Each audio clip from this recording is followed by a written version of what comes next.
Okay, this is our Model Mariners Club Lehr 5 horsepower propane motor. We're going to be selling this one with some extra parts.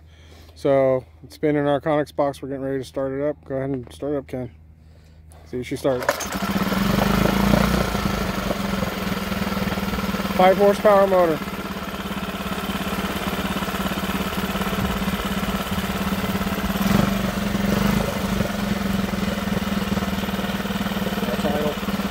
That's idling right now.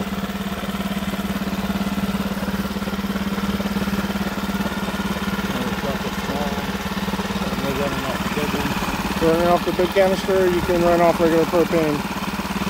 What you do notice here is a steel braided custom fuel line that we had made because the old fuel lines were terrible.